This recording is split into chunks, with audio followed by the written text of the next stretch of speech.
Empecemos con el tema del manual. Este es un manual que ya tiene un poco más de 30 años de antigüedad, pero todavía es usado aquí en el tema estructural de diseño para maderas, más que todo en Bolivia. En muchos países latinos ya han hecho sus normas ya hace un pocos años o ya están también todavía en desarrollo, pero en Bolivia todavía no tenemos una norma así fija y desarrollada, pero seguimos usando por eso este manual, que ha sido un convenio entre los países andinos que involucra a Colombia, Ecuador, Perú y Bolivia, ¿no? También Venezuela. Entonces, este va a ser una guía bastante resumida con respecto a lo que es el manual. Este es el manual, ¿no?, que tenemos por defecto. Entonces, ha sido un pacto en Cartagena, ¿sí? Y en Colombia, donde habla más que todo de 4 contenidos que son estos de acá, ¿ya? Entonces, las secciones se dividen después por carácter. O sea, en realidad tiene muchos temas eso, ¿no? Temas biológicos, químicos, también de cuidados, cómo cortar, reconocimiento de piezas, o sea, un montón de terminología que no solamente nos puede servir como ingeniero, sino si ustedes quieren cortar madera, vender, si quieren hacer el cuidado, y también temas constructivos, qué cuidados tiene que tener, etcétera. Hay un montón de cosas que sí son bastante útiles en la norma, pero que nosotros como ingenieros todavía, o sea, no nos es muy útil, ¿no? A lo que voy a enfocar en este resumen toda esta parte de la norma, ¿sí? De todos los contenidos, es directamente trabajar con la parte estructural. Entonces, sí voy a tocar casi todo de las secciones, pero lo voy a resumir y lo voy a sacar lo más importante. Y aquí está esa aclaración, ¿no? Entonces, yo estoy considerando que es más adecuado para aprender la parte de las propiedades mecánicas de la madera y un entendimiento para un análisis estructural, ¿no? Para cualquier estructura. Entonces, empecemos con la sección 1, ¿no? Hemos dicho que son 4 secciones. Ahora, en esta sección voy a hablar primero de la característica propia de la madera, el aserrado y la madera como material de construcción. Entonces, dentro de las características y propiedades de la madera, entendemos que el Pacto Andino hizo esta necesidad de este manual, porque en la parte andina, nosotros, de acá, donde hay hartísimo árbol, más que todo árboles amazónicos, hay un tipo de árbol que es de la familia latifolios, ¿no? Entonces, como hay tanta variedad, en realidad, fíjense que casi, aquí está, 2500 especies de este tipo de árbol, o no solamente es árbol, sino es una especie forestal, ¿no?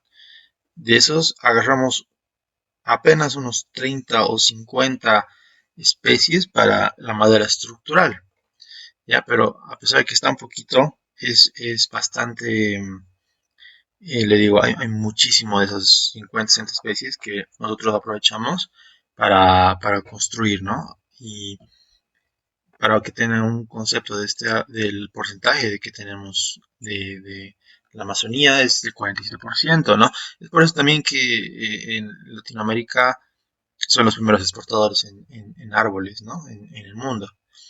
Entonces, porque aparte de que esta, este tipo de árbol sí es mucho más resistente, si quieren hablarlo, que el del hemisferio norte, tienen mejores cualidades, ¿no?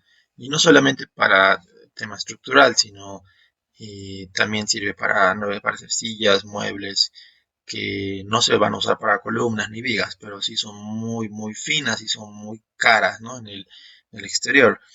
Ya justamente en Bolivia ya no tenemos esa madera que era, bueno, hace unos 30, 40 años que había en todo Bolivia, pero ya no hay, ahora solamente se utiliza para exportar, ¿no ve? Que ahorita no recuerdo bien el nombre, pero ya no hay en Bolivia. Entonces, perdón, la madera Mara era, ¿no? La madera Mara ya no se puede comprar así nomás en el mercado, solamente es de exportación. Lo que hay es el Maramacho, digamos, ¿no? Que es muy parecido, pero no nada que ver con lo que era. Y sí sigue produciendo acá en Bolivia, pero como les dije, es netamente exportación. Entonces, lo que tenemos también son las coníferas, que también son maderas estructurales. Es una familia de árboles que crecen también en las partes frías de nuestra región, ¿no? Aquí en Sucre tenemos este tipo bosque, ¿no? De maderas coníferas. Estas maderas coníferas son muy usuales en el hemisferio norte, o sea, en Estados Unidos, en Europa, en Asia, ¿no? Entonces, estos árboles sí tienen una característica diferente a las latifoides. Es por eso también que su forma de crecer es también diferente. Es como los pinos, ¿no? Es también una forma de coníferos.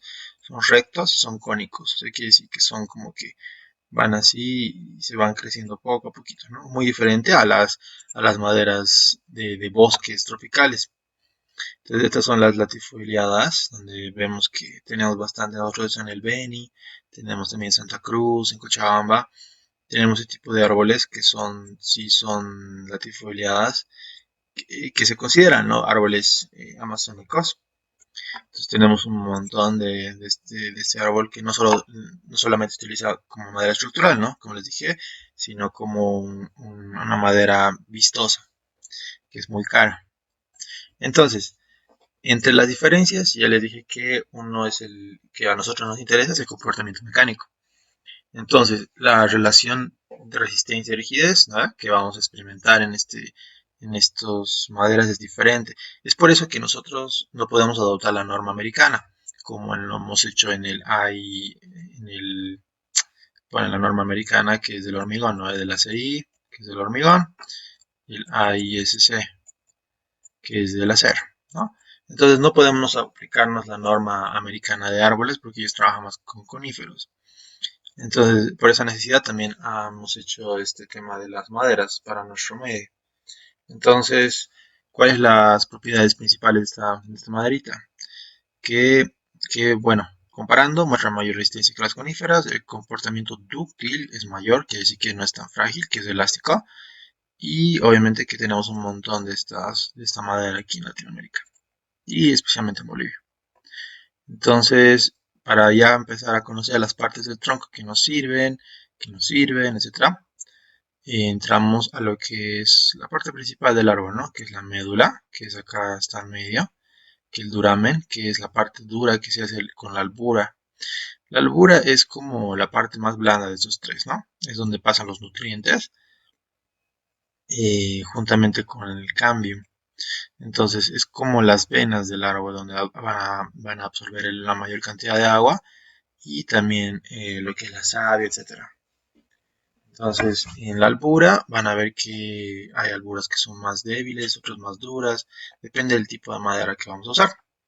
Entonces, esta es la parte de la parte exterior, donde tenemos la corteza, el cambio, ¿no? Que es, incluso estos son comestibles para muchos bichos y para estos dos de acá, el cambio, la corteza, comen también animales, ¿no? Entonces, la protección que tiene el árbol natural contra invasores y contra plagas y contra hongos, bacterias, etcétera, ¿ya?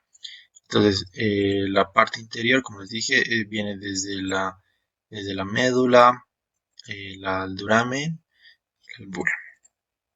Entonces, esta es una parte ya vista en planta, donde, fíjense, hay árboles donde la albura es mucho más grande que el duramen, ¿no? Como les dije, es la parte más dura del árbol, juntamente con la médula, ¿no? Y aquí viene la parte suave. Obviamente no es tan suave, pero sí es más suave que la de medio. Entonces las latifoliadas tienen esta propiedad. Fíjense que si ustedes dan una vista macroscópica acá, tienen aquí los poros o son los vasos, donde acá también tienen, de aquí también saca como las venas para hacer goma, ¿no? Por eso le llaman gomíferos también muchos de estos latifoliadas.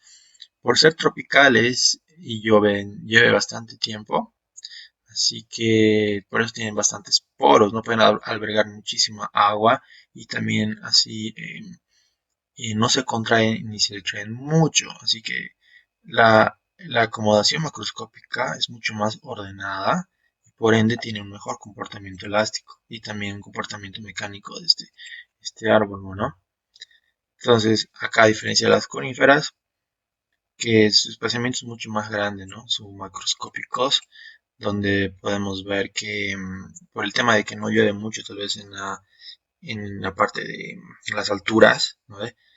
Y también en los hemisferios norte, donde nieva, donde hace mucho calor, estos poros se pueden contraer o se pueden agrandar. Entonces, esa es una propiedad muy interesante de las coníferas. Y es justamente por eso que estas no son tan dúctiles, no son más frágiles que las latifoideas. Bueno, ya, entonces una vez que ya hemos conocido las maderas estructurales que sirven, ¿no? Que nos sirven a nosotros, y hay que ver cuáles son sus características mecánicas en función a su posición geométrica. Algo interesante es que tenemos que reconocer lo que es la parte longitudinal del árbol, radial y la tangencial, ¿no? La longitudinal vamos a decir que está en función de la dirección del grano, ¿ya? Muy importante eso. Entonces la dirección del grano es como es el árbol, ¿no? Si este es el árbol, ve que está aquí frondosito. La dirección del grano significa esto, que es paralelo a donde estaba el árbol, ¿no? Esa es toda su estructura. Entonces la tangencial y la radial se parecen mucho, ¿no? En la parte estructural no nos interesa mucho aprender la diferencia, van a ser para nosotros iguales, ¿ya? Entonces, estas son las resistencias que nosotros vamos a ver. Aquí la resistencia a compresión paralela al grano, ¿no ve? Aquí donde viene la resistencia de todo el peso del árbol se va ahí, ¿no ve? Y la compresión perpendicular al grano también. Después la flexión. Y la flexión generalmente se da, fíjense, si este es el árbol, ¿no? Este es el árbol, por causa del viento, esto ¿qué pasa? Que empieza a hundirse, ¿no? Así. Imagínense que esto si fuera como una, una viga empotrada, ¿no? Entonces aquí sufre tracción y aquí sufre compresión, ¿no? Entonces cuando ustedes compran una viga, generalmente compran así, de tamañito. Y está en esa resistencia, justamente porque el árbol está diseñado para resistir a elementos a flexión, tanto compresión y tracción en sus dos fibras, ¿no? Entonces, es importante saber eso también del árbol. Entonces, la tracción también va a ser solamente en este sentido. La tracción en la parte radial y la tangencial es despreciable porque es muy poquito, no tiene casi nada de resistencia el árbol, ¿ya? ¿Y a qué se llama esto? Porque imagínense, tenemos diferentes esfuerzos que le vamos a meter al árbol y el árbol se comporta diferentemente a cada una de estas eh, propiedades, ¿no? Estos esfuerzos que ustedes le pueden someter. Es por eso que el árbol se considera un material ortotrópico. Ustedes han debido escuchar eso, ¿eh?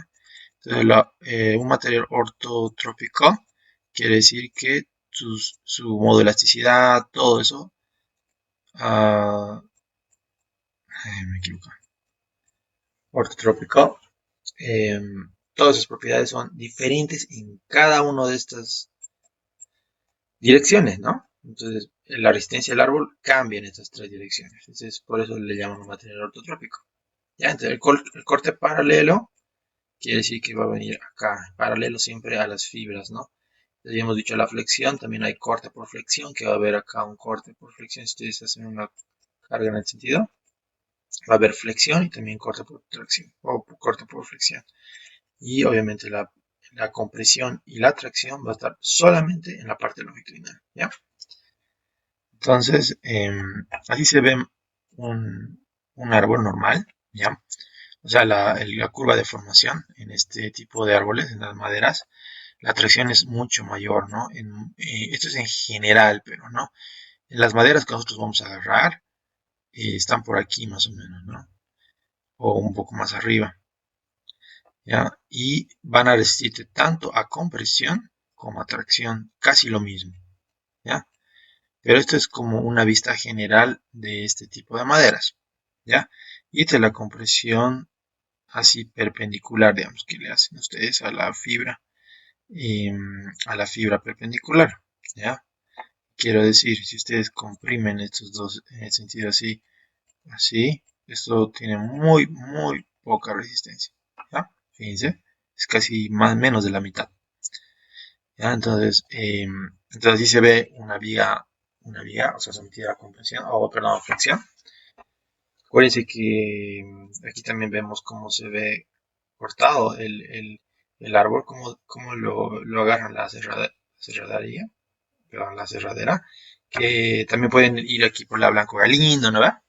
Un montón de cerraderas igual en Bolivia que cortan de esta forma, si tienen los troncos y ellos lo cortan generalmente de este estilo.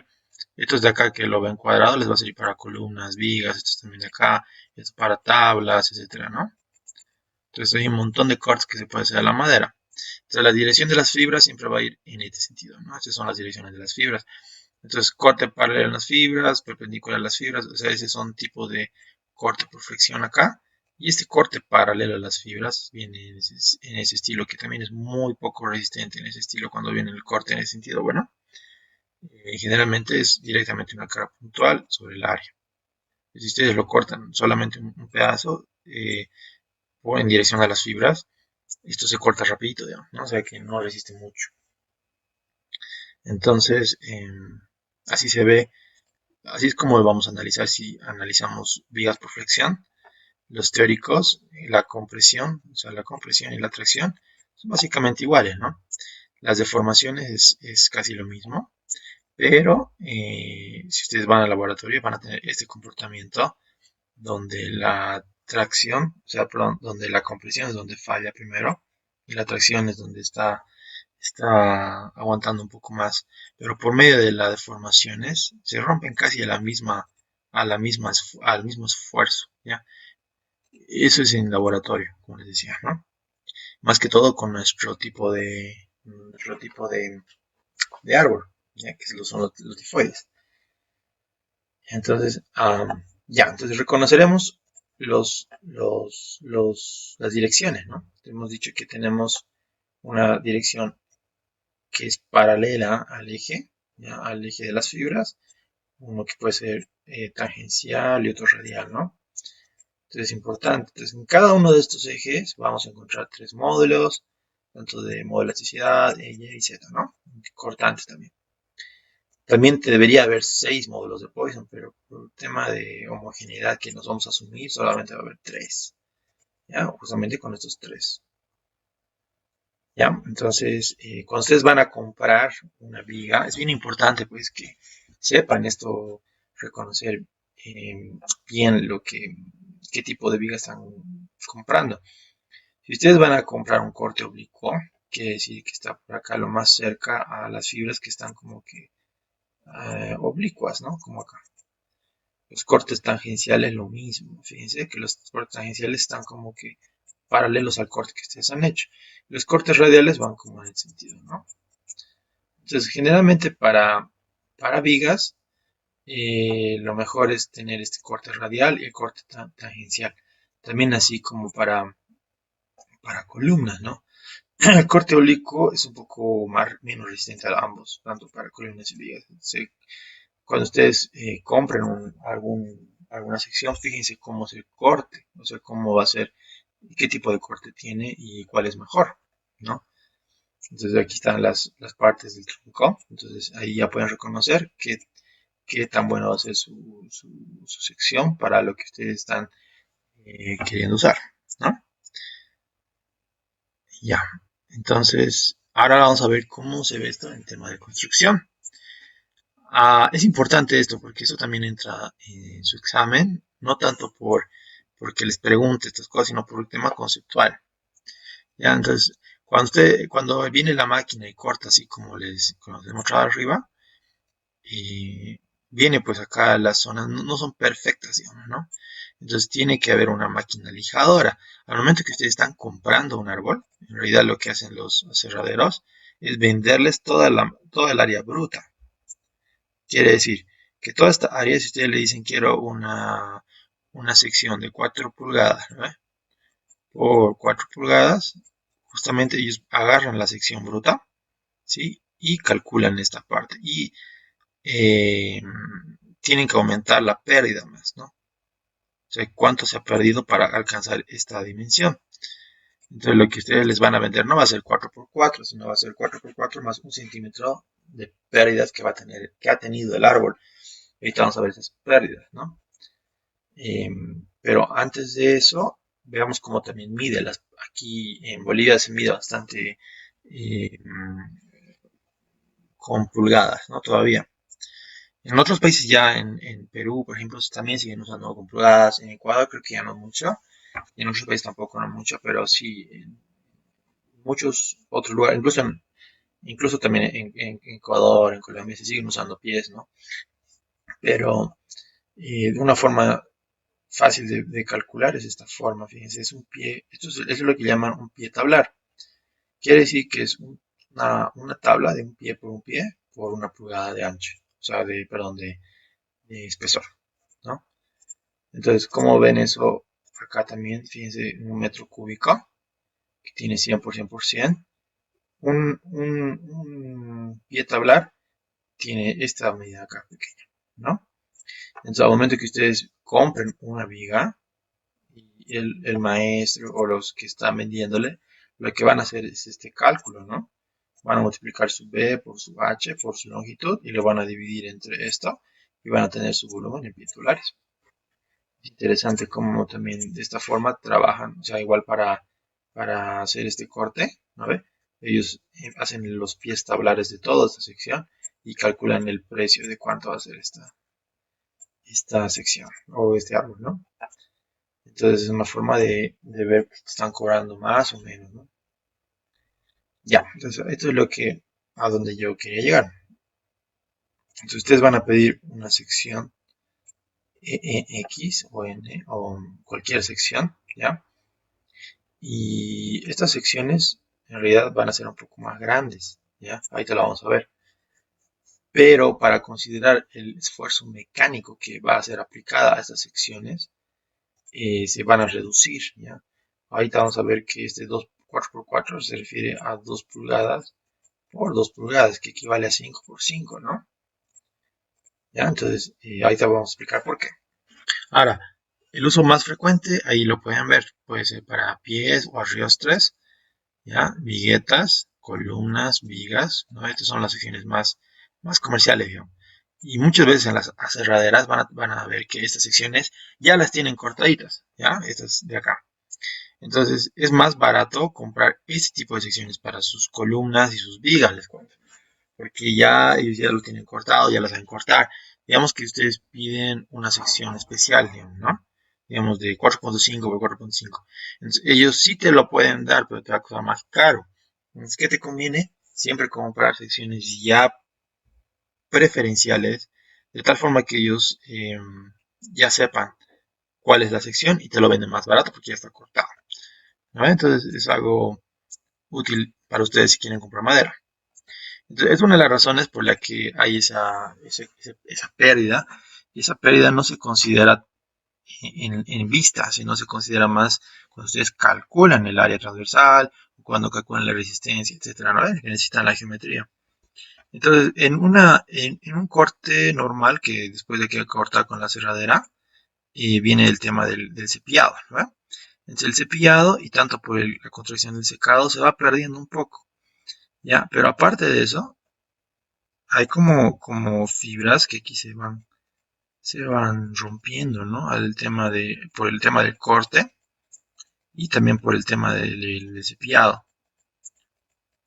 Entonces, no es perfecto, digamos. Entonces, se asume que el área, como les digo, el área que lo van a calcular es esta de acá. O sea, para el cálculo mecánico, ¿ya? Entonces, todo este espesor de acá se va a perder tanto en la cepillada, en el secado y por el rescarmiento, como te digo, la pérdida mecánica de alrededor del árbol. Bueno, entonces, generalmente esta pérdida es de 1 centímetro.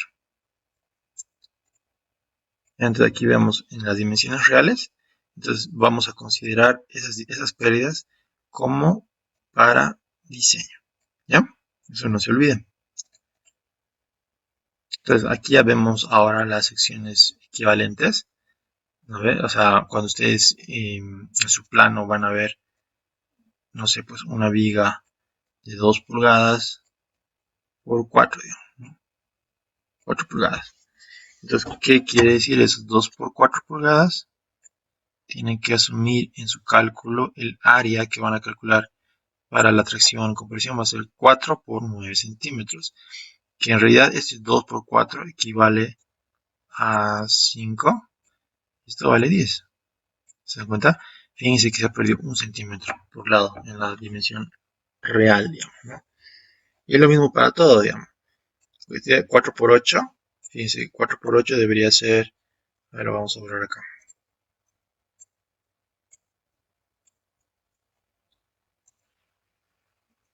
4 pulgadas por 8 pulgadas, ¿no? 4 por 2.5, esto va a ser 10, y esto va a ser 20. Entonces, ¿cuánto es la pérdida? Fíjense que es de 1 centímetro. Bueno, es lo mismo para todos. Entonces, cuando en su examen el ingeniero no les va a dar las dimensiones reales, eso van a acordarse. Siempre les va a dar en dimensiones comerciales. Y cuando pongan su respuesta, ustedes no pueden poner su respuesta en dimensiones reales. Tienen que poner siempre en dimensiones comerciales. O sea, si es que el ingeniero les pide diseñar, por ejemplo, algo, sin darles las secciones, ustedes tienen que ir así, miren, seleccionan una comercial, calculan la parte mecánica con esta dimensión real y ustedes comprueban si se utilizó tal sección, 3 por 3, 3 pulgadas por 3 pulgadas. Esa es la respuesta. Y entonces tus respuestas tendrían que estar en equivalentes comerciales. Nunca pueden trabajar en dimensiones reales, ¿no? Aquí, por ejemplo, estaba viendo su examen, les he mostrado. A ver, bueno, que ustedes también me han enviado, ¿no? Entonces, fíjense acá la respuesta le está dando en pulgadas, ¿no? Pero cuando ustedes calculen ese 3 por 3, ¿cuánto equivale? 7.5. Entonces, la dimensión real va a ser 6.5 por 6.5, ¿no? Entonces, esta es la sección que ustedes tienen que trabajar para calcular el área, para calcular la inercia, etcétera. Toda la parte matemática, de mecánica, ¿no? Ahorita vamos a volver a este ejercicio para aclarar unas cuantas cosas que les pide, porque hay algunas cosas que aquí están mal, pero veamos un poco primero este tema para entender el examen, bueno. Ya, entonces, por esa razón es que se pierde, ¿no? Entonces, ya sabemos cómo tenemos que hacer el tema de la nomenclatura y las respuestas. Entonces, bueno, aquí, ¿qué la madera tenemos bastante en Cochabamba? Es el almendrillo, ¿no? El almendrillo tiene o sea, primero es bien pesada, ¿no? Es bien pesada. Aquí vemos su densidad, ¿no? Y su durabilidad es alta, ¿no? Y lo interesante de esto, porque su durabilidad es alta en temas, en cualquier ambiente trópico seco, es porque, es porque es bien agria la madera, ¿no? Es por eso también las termitas no la pican, ¿no? Es bien resistente por el tema de los bichos, ¿no? Y también las aves es muy improbable que hagan sus nidos en estos árboles, ¿no? Porque aparte que cuando se seca esta madera, alguna vez ustedes han debido ver en una cerradería que esto apesta, digamos, ¿no? Y apesta bien feo. Entonces, cuando se seca esta madera, sí da un olor muy rancio, ¿no? Y pero de las desventajas es que tiene que secar relativamente bien, porque como es tan denso, si ustedes lo ponen húmedo esta madera se va a doblar, ¿ya? Se va a deformar cuando se seque. Cuando ustedes, digamos, lo atornillan, ¿ve? Y no está debidamente secada esta madera se deforma muy fácilmente, ¿no? Esta es una de las desventajas. Entonces, en el tema de tratamiento, solamente el único tratamiento que tiene que tener es un buen secado. Después no necesita más tratamiento para que sea preservado en el tiempo. Por eso es una madera excelente para hacer elementos estructurales, o sea, para vigas y columnas, porque no es necesario que que nos protejamos contra termitas ni otros animales, ¿no? Entonces, también su uso es muy bueno para machimbres, ¿no? Para parquets, etc. Entonces, después tenemos una madera que ya es un poco medianamente dura, dice, ¿no? O más, sí, pues, o sea, en estas maderas vamos a ver que hay tres, ¿no? Que vamos a ver la dura, la semidura y la suave, ¿no? Y las tres las vamos a usar para uso estructural. Como les dije, hay un montón de especies, ¿no? Pero las especies que estamos usando van a ser todas para uso estructural. Entonces el verdolago, fíjense cómo es un poco más deforme su estructura. Esta es otra madera por si acaso, este es el verdolago. ¿Ya? Entonces, fíjense cómo es en tema de la sección, ¿ya? Y la durabilidad no es muy alta porque es un poco más dulce. Entonces aquí le puede entrar incluso hongos, ¿no? Es muy fácil que le entre hongos, le entre bacterias, le entre también termitas, tal vez, ¿no? No mucho, pero... Entonces, como no es muy alta, tendrías que meter un tipo de tratamiento, o sea, algún tipo de tratamiento para protegerlo, tanto por la humedad, para que no le entre hongos, o para que no le entre termitas, ¿no? Entonces, sí, también lo vamos a usar como vigas estructurales, ¿ya? Vigas y columnas. Y también puede usarse para marcos, puertas, paredes, etcétera. Entonces, también aquí hay una madera que es semidura, que es el 8O, ¿no? Eso lo han debido ver algunos de ustedes, ya lo conocen. Entonces, es una madera semidura también que hay en las aserraderas. Ya, entonces, dentro de las maderas blandas, ¿sí? No es que signifique que son suaves, ¿no? Sigue habiendo árbol, un montón de toneladas, resiste, pero en cuestión de densidad es menor y también su resistencia a compresión, tracción es menor también. Entonces, en climas tropical, en triples climas tropicales es esta madera por excelencia que es bien dulce, ¿no? Entonces tienen que tratar esta madera siempre, ¿no? Tanto en los poros, en el secado, todo para que no le entre hongos, no le entre termitas, etc. Si ustedes lo van a usar para uso estructural, ¿no? Entonces, en el tratamiento no hay mucho problema. También está un tratamiento relativamente como el madera semidura. Ya entonces, también estas maderas se utilizaban bastante para encofrados, ¿no? ¿Por qué? Porque como es suave y no es tan pesado, se puede usar para encofrados, ¿no? Antes se usaba bastante para encofrados. Entonces, ahora, pero ya no se están usando maderas para el encofrado, ¿no? Ahora lo que se usa bastante es el laminar. O sea, ¿cómo le explico? Un momentito. Hay unas que, bueno, que ya han fabricados, son prefabricadas estas de acá, que son venestas, que se llaman por eso multilaminar, ¿no? Hay de 4, hay de 3 y de 5 capas, ¿no? Y se lo venden por pliegues, o sea, sí, por pliegues de 2 por 1.5 metros, así, ¿no? Entonces aquí hay una mezcla de árboles, perdón, em, de, ¿cómo digo? Partículas de árbol, ¿no? O sea, de madera, como pegamento, y estos son como venestas, ¿no? Entonces son muy efectivos, le cuento, para el tema del agua. Esto no te absorbe casi nada de agua, ¿no? Entonces son mucho más efectivos que estos árboles de acá, que son naturales, ¿ya? Entonces, para encofrados, lo que nosotros usamos ahora en este tiempo son los multilaminados, ¿no? Que son nuevamente venestas y ese relleno de madera que tiene ahí. Entonces, solamente para que sepan, ¿no? También se puede usar esto. Ahora, aquí es lo que nos interesaba en la madera estructural, que en Bolivia y en otros países también tenemos grupos, tanto por sus nombres y también pueden buscar su nombre científico, ¿no?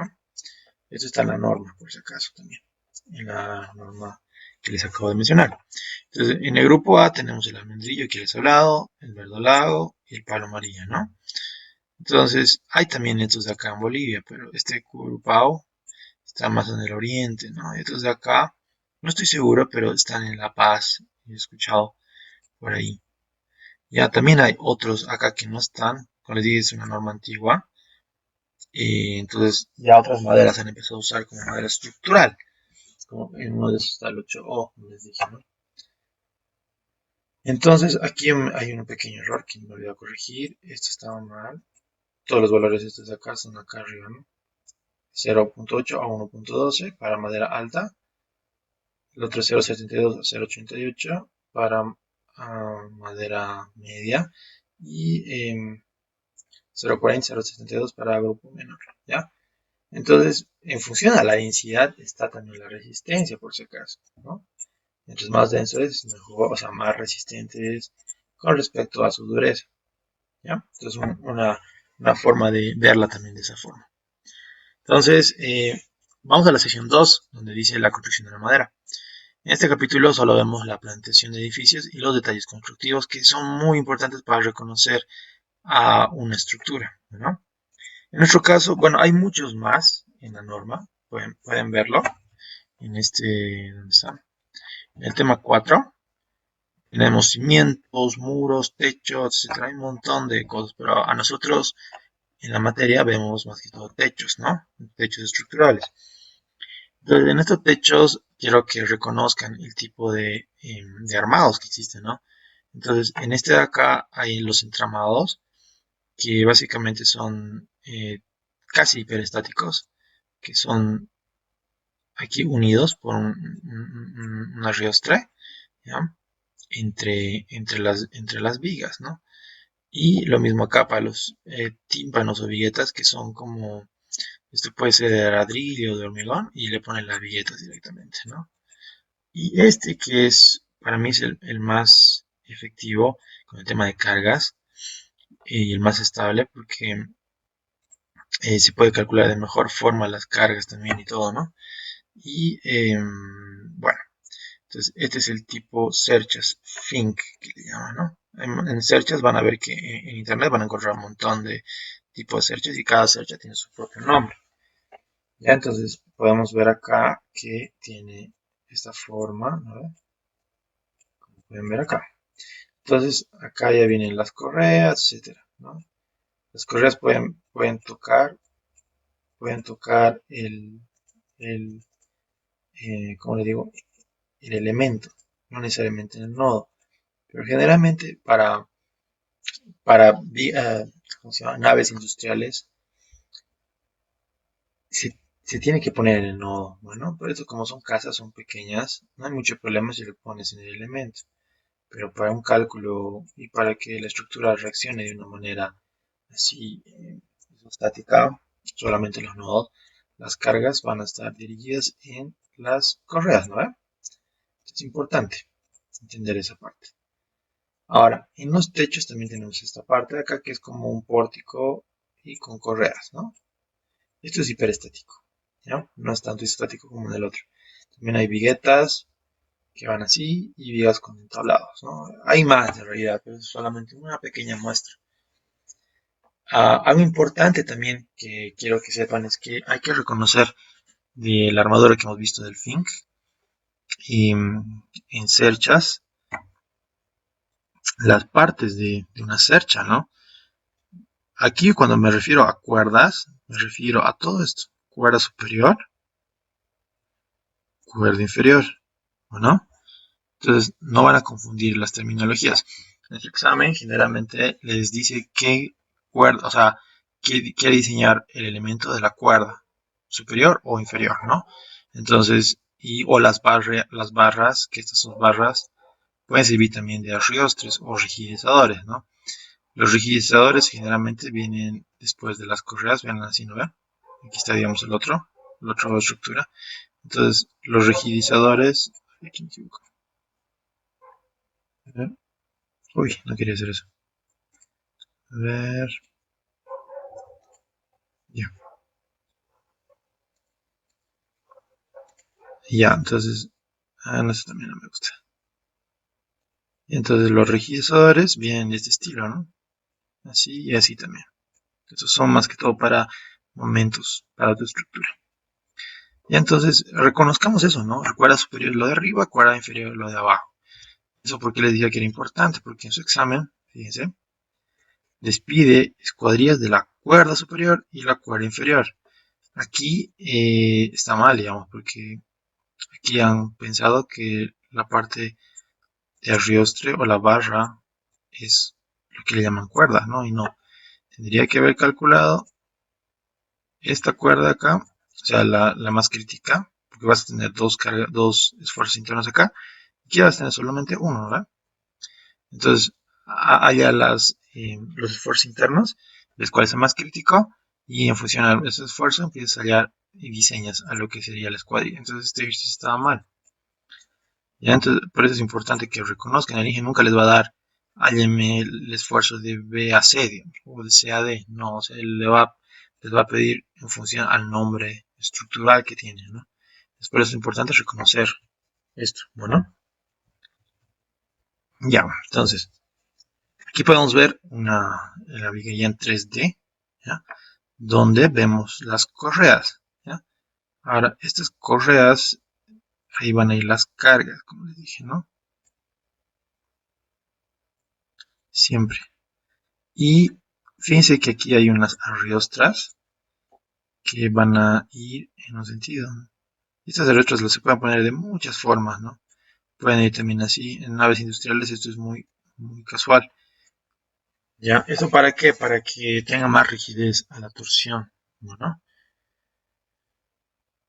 ahora sí, veamos un detalle constructivo para que conozcamos un poco más los nombres que se les da, ¿no?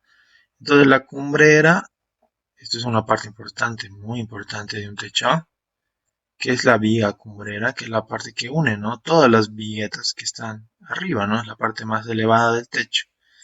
Entonces, estos listones o correas también, ¿no? Entonces van en este sentido, siempre. El apoyo, los tirantes, estos tirantes sirven también como le hemos dicho ahorita, este tipo de techos, que eran los entramados, ¿no? Entonces, los entramados, hay ese tipo de de nombre, ¿no? Se llaman los tirantes, las viguetas, los empalmes, ¿no? Que más que todo, para si quieren hacer un techo recto, digamos aquí dice el techo, ¿no? Quieren hacer esto, ¿no? Entonces pueden unir con dos vigas, pero lo tienen que unir con un empalme. Y este empalme es interesante, digamos, ¿no? Si es muy largo, este, este nodo se considera como un empotrado, pero si el empalme es pequeño, ¿ya? Se va a considerar como un nodo articulado. Bueno, entonces ustedes saben la diferencia entre esos dos. Entonces, es muy importante conocer también los nombres, ¿no? Y constructivos de cada techo. Entonces, aquí nuevamente tenemos un nuevo ejemplo, pero apoyado sobre muros de ladrillo, ¿no? Esto es interesante, porque aquí también tenemos una parte importante que es el friso, es donde se apoya la canaleta, ¿no? Y la solera, que también puede ser de hormigón o puede ser de madera, donde se apoya todas las viguetas, ¿no? Y esa es la transferencia de viguetas a, a, a la solera, de la solera al muro. Entonces también aquí hay correas, hay también vigas puntuales, los riostres, correas. Se dan cuenta que todo se parece, ¿no? Es muy parecido, pero hay a veces pequeños cambios dependiendo de la estructura. Una forma también de unir es el suncho o la pretina, ¿no? Entonces este suncho ustedes lo pueden unir de esta forma a la madera. Pero si ustedes quieren unir una madera, y generalmente eso se hace siempre, tanto para los arrios, sunchos, se tiene que hacer un pequeño corte de inserción, le dicen, ¿no? Un pequeño ejemplo es esto, digamos, ¿no? Digamos, si quieren unir una madera, tienen que hacer esto, ¿no? Es el corte de inserción que se pone. Desde aquí lo ponen con pegamento, lo hacen como que también lo pueden hacer un poquito más chiquito como para que entre a presión. Y esto para que aguante por muchos años también a algunos le meten aquí un perno, ¿no? Entonces, es importante, ¿no? Saber cómo se unen las maderas. Este también sigue con el, pero acá la solera y puede ser de hormigón armado, como les dije, ¿no? Entonces, hay un montón de formas de unir estas dos piezas, estas dos de techo a muro. Bueno, entonces aquí también nuevamente pueden ver de una mejor forma la restra diagonal que va a unir diagonalmente a todas las viguetas, ¿no? Que siempre están abajo de las viguetas, por si acaso no están arriba. Las que están arriba van a ser siempre las correas, que son las que transmiten la cara del techo a las viguetas, ¿no? Nuevamente, las ristras diagonales sirven para la parte de momentos. Entonces, también puede haber cuerdas inferiores, bueno, aquí pueden ver las formas, ¿no? Eso sería para que reconozcamos la estructura en techos, ¿ya? ¿Vale? ¿Qué es lo importante ahora? Es diseñar, ¿no? Entonces, el tema de diseño estructural vamos a considerar ahora tanto las consideraciones generales de diseño. Este capítulo no lo voy a ver, pero sí sería importante verlo en el caso que el ingeniero caballero abarque, bueno, las vigas y viguetas entabladas tienen su propia teoría, que ya es un poquito, bueno, es más avanzado que columnas, ¿no? O elementos sometidos a compresión, ¿ya? Entonces, en estos tutoriales, en estos videos, solamente vamos a analizar estos dos capítulos, bueno. Voy a hablar un poquito de las viguetas para que entendamos ahorita. Bueno, entonces, acuérdense que todo el análisis que estamos haciendo va a ser lineal elástico, eso no se olvide. El diseño de elementos de madera tiene que hacerse por servicio de esfuerzos admisibles, ASD. Esfuerzos aplicados tienen que ser menores a los esfuerzos admisibles. Eso simplemente está resumido en las fuerzas nominales, ¿no? Perdón, fuerzas últimas tenía que haber sido. Fuerzas últimas es menor al esfuerzo nominal, ¿no? Si ustedes despejan de acá esto así, esto va a ser N sobre P1, ¿eh? Y esto en realidad si es una igualdad, ¿no? Esto va a ser igual al ratio. Entonces el ratio no es nada más que dividir lo que resiste el elemento dividido entre el esfuerzo aplicado. Bueno, ahora para hallar el PU, acuérdense en el RFD, cuidado que se confundan. Si ustedes tienen carga viva, carga muerta, ¿vale? En el RFD, ¿qué hacen? 1.2, la carga muerta más 1.6 de la carga viva, ¿no? Y esto es igual al PU, digamos, ¿no? Esto es para LRFD. Y esto lo van a hacer siempre para acero y hormigón. Bueno, en el caso de madera, con esta norma, en esfuerzos admisibles no se mayora. Directamente son las cargas de servicio. Esto va a ser mi PU, por si acaso, en ACD. Y esto es ASD. Bueno, una aclaración muy importante. ¿Ya? Cuidado que se confundan al momento de calcular. Ve esto el ingeniero y les va a poner mal. Entonces, tanto la rigidez y la resistencia tienen que cumplir, bueno, para esfuerzos admisibles. ¿Ya? Y también las deformaciones de elementos. ¿Ve? Entonces, se tiene que mayorar con el ACD tanto para estos requisitos de resistencia que hemos visto ahorita y tanto para la rigidez, que son las deflexiones o las deformaciones.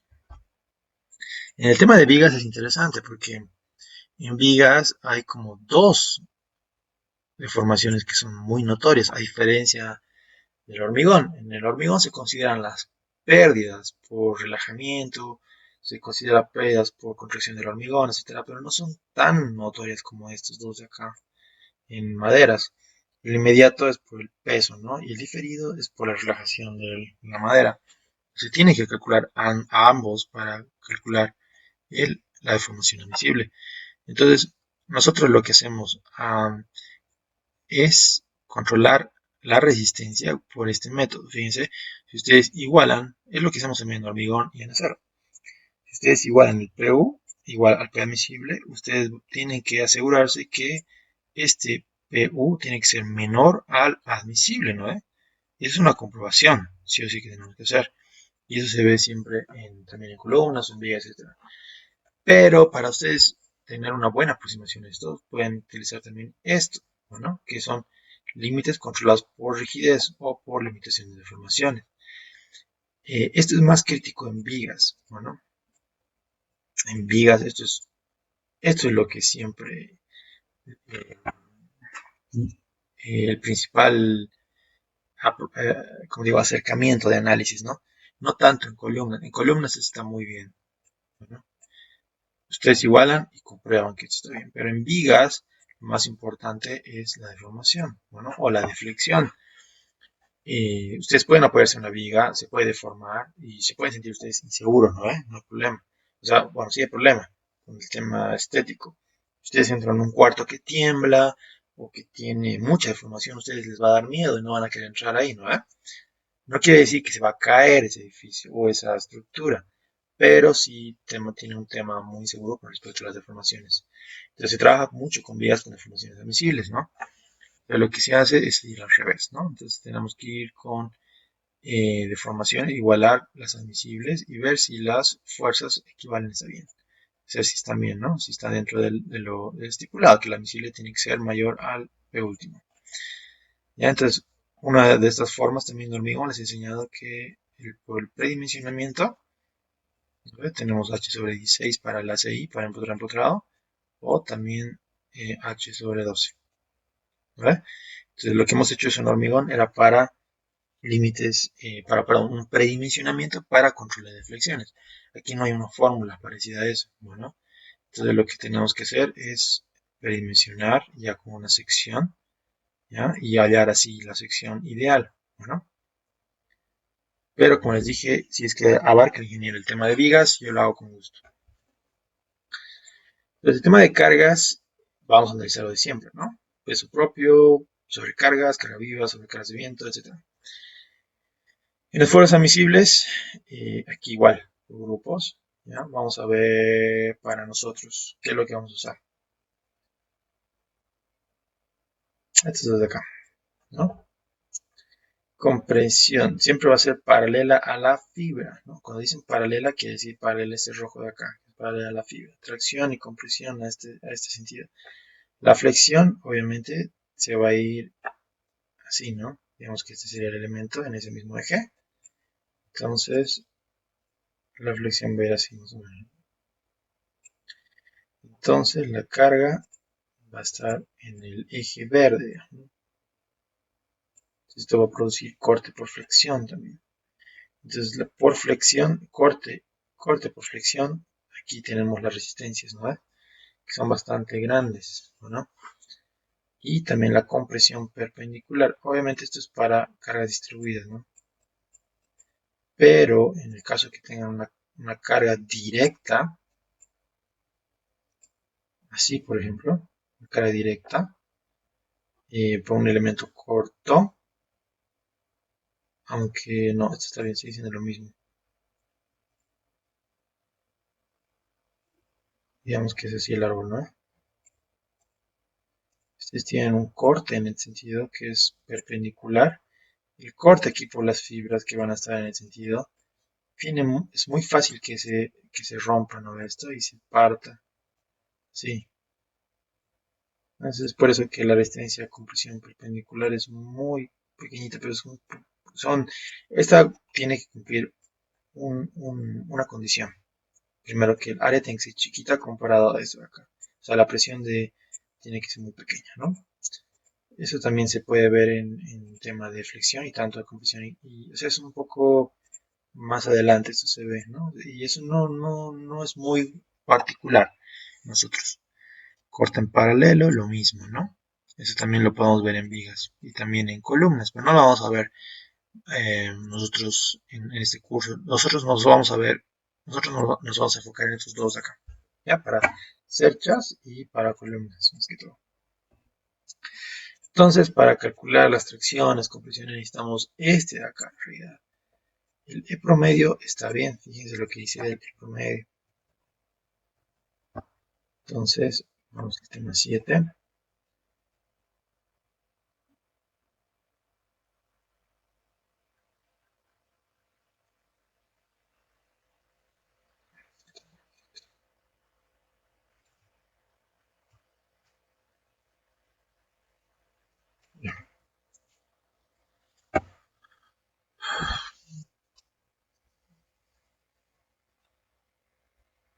Ya.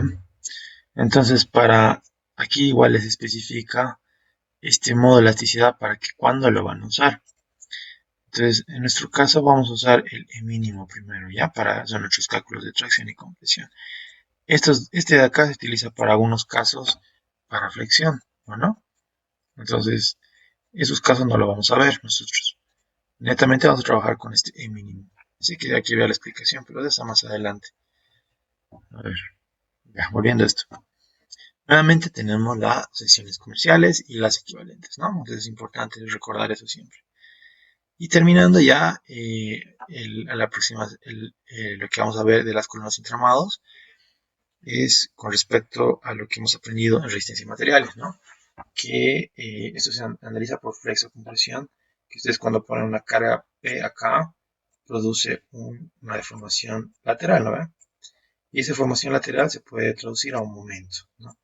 Entonces, para calcular esta longitud efectiva, requiere saber cuál es la condición de apoyo en los extremos, ¿no? Entonces, para eso está la condición de Euler. Entonces, en Euler, la normal crítica va a ser pi cuadrado por E por I. A ver, ¿esto está bien?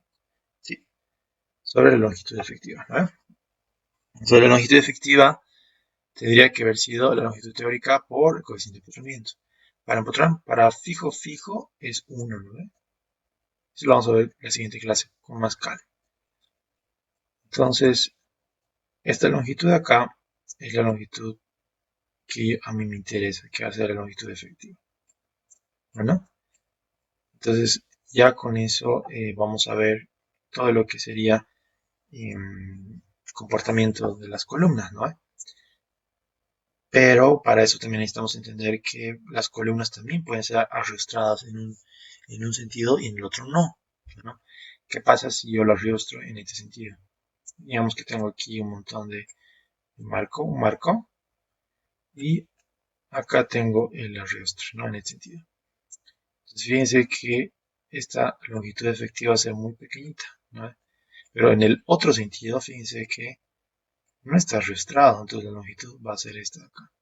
Ustedes tienen que calcular esta inercia para en ambos sentidos. O sea, si ustedes tienen una vigueta, una columna así, digamos, tanto en X como en Y, tendrían que calcular su longitud efectiva para ambos sentidos, ¿no? Y ver cuál es el que va a fallar y trabajar con esa longitud o con ese lado, ¿no? Es importante eso también. Y entonces vamos a ver, diferenciar, o sea, estos pasos que tenemos que seguir. Va a ser hasta llegar a una ecuación que va a satisfacer a nuestra carga, ¿no? Entonces, una ecuación para que, no tanto una ecuación, ¿no? Una sección en base a ecuaciones sería, ¿no? Mejor. Entonces, las definiciones ya podemos verlas acá, cuáles son los pasos. Eso también está en la norma. Primero tenemos que ver qué tipo de madera estamos usando, si es el A, B, C, ¿verdad? Cargas que vamos a considerar, carga viva, carga muerta, etc. Condiciones de apoyo, fijo, empotrado. Determinar efectos máximos también, o sea, son los mayorados, ¿no? Después, establecer esfuerzos admisibles, elasticidad, o sea, que hay que calcular nuestro P nominal, ¿no? Después, seleccionar una adecuada en función a tus esfuerzos máximos, ¿no? Hay que calcular el test para saber si va a haber pandeo, ¿ya? Y después ver si cumple el tema de carga admisible en función a pandeo. Bueno, terminar la carga crítica de Euler, etc. Bueno, eso lo vamos a ver con un ejercicio resuelto en la siguiente clase. Entonces, esto acá es importante que veamos que... pero antes, ¿no? Entonces aquí me olvidé. Esta longitud efectiva se va a dividir en tres familias. Una que va a ser corta, una intermedia y una larga, ¿no? Entonces, mientras más larga es, la falla va a ser por pandeo. Este es el pandeo, ¿no? Es la deflexión causada por una longitud grande. También se va a afectar la intermedia por pandeo. Y el corte, la corta, generalmente va a fallar por compresión. Bueno, Este es en el caso de compresión. Pero en el caso de tracción es más fácil porque solamente hay que multiplicar a E sobre L y ya tengo tu sección nominal. Entonces, en compresión es donde vamos a tener problemas, ¿no? Entonces eso lo vamos a ver en el siguiente video, como para que hagamos esa parte teórica y también hagamos este ejercicio de acá. Bueno, espero que les haya gustado el video. Si te gustó el video, no olvides dejarme un me gusta y suscribirte a mi canal para más videos informativos y cursos de ingeniería civil. Hasta pronto.